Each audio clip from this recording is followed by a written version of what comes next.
नमस्कार मित्रांनो, मी active education YouTube channel मध्ये आपले स्वागत करत आहे। आपणासाठी एक दिलासादायक बातमीचे स्पष्टीकरण करत आहे। तर चला आपला जास्त वेळ न घेता आपल्या प्रमुख दिलासादायक बातमीचे स्पष्टीकरण करूया।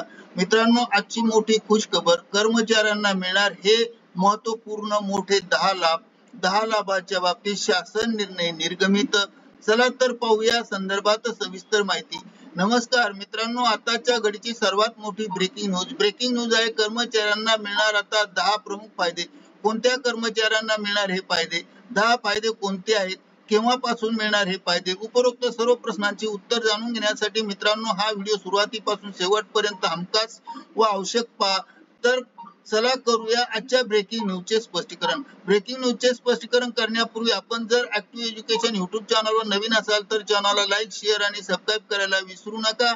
तर चला पाहूया महत्त्वपूर्ण ब्रेकिंग न्यूजचे स्पष्टीकरण। नोव्हेंबर महिना सर्व कर्मचाऱ्यांना, सर्व क्षेत्रात कार्यरत असणाऱ्या कर्मचाऱ्यांसाठी खास महत्त्वाचा ठरला आहे।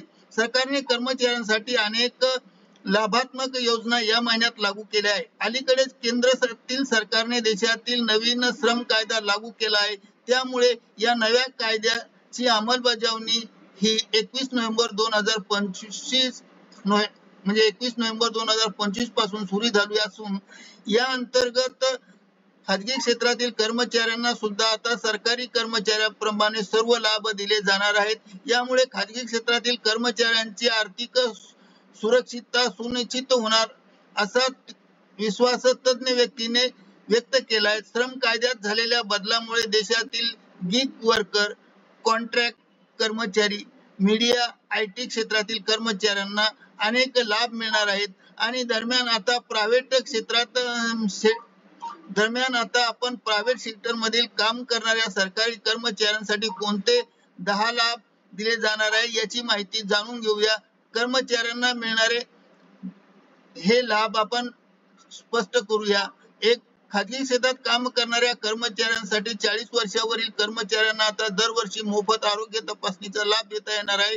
कंपनीने अशा कर्मचाऱ्यांची मोफत आरोग्य तपासणी करणे बंधनकारक आहे। 2, IT वस्त्र उद्योग, बंदर आणि निर्यात क्षेत्रातील कर्मचाऱ्यांना वेळेवर वेतन देणे बंधनकारक करण्यात आलेले आहे। या कर्मचाऱ्यांना 7 तारखेच्या आत वेतन द्यावे लागणार आहे। 3, ग्रॅज्युएटीसाठी आता 5 वर्षाची मर्यादा कमी करण्यात आली आहे। 5 वर्षाचे काम करण्याची गरज नाही। 1 वर्ष काम केले तरी संबंधित कर्मचाऱ्यांना ग्रॅज्युएटीचा लाभ पात्र ठरणार आहेत।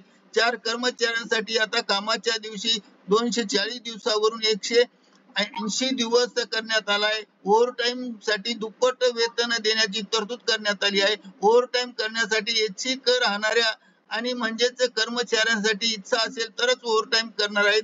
ओव्हरटाईमची मर्यादा राज्य सरकारने निश्चित केली आहे। 5, आता नोकरीवर ठेवताना नियुक्ती पत्र देणे बंधनकारक असणार आहेत।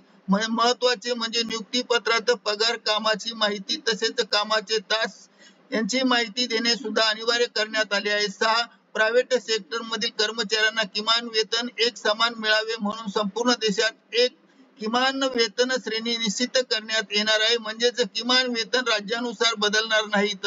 7, सोशल मीडियाचा वाढता वापर पाहता आता OTT कर्मचारी, पत्रकार, डिजिटल संपादक, डिजिटल कॉन्ट्रॅक्ट क्रिएटर्सना सुद्धा औपचारिक नियुक्ती पत्र देणे बंधनकारक असणार आहेत। 8, खाजगी क्षेत्रात काम करणाऱ्या कर्मचाऱ्यांना सुद्धा सरकारी कर्मचाऱ्यांना वेळेवर जे नियम लागू केले, जे वेतन दिले जाते त्या स्वरूपात तसेच वेतन आता देण्यात येणार आहे। विशेष म्हणजे वेतनाला उशीर झाल्यास कंपनीकडून दंड सुद्धा वसूल केला जाऊ शकतो। 9, रोजगार संबंधित दुर्घटनांची व्याख्या बदलण्यात आली आहे। कर्मचारी घरून कामावर जाताना किंवा कामावरून घरी येताना अपघात झाला तर अशा कर्मचाऱ्यांना अपघाताच्या संबंधात दुर्घटनेची गणल्या जाईल आणि त्यांना त्यानुसार अनुज्ञेय असा लाभ मिळेल। 10, आता दुकाने, बागायत आणि कारखान्यामध्ये काम करणाऱ्या कर्मचाऱ्यांना सुद्धा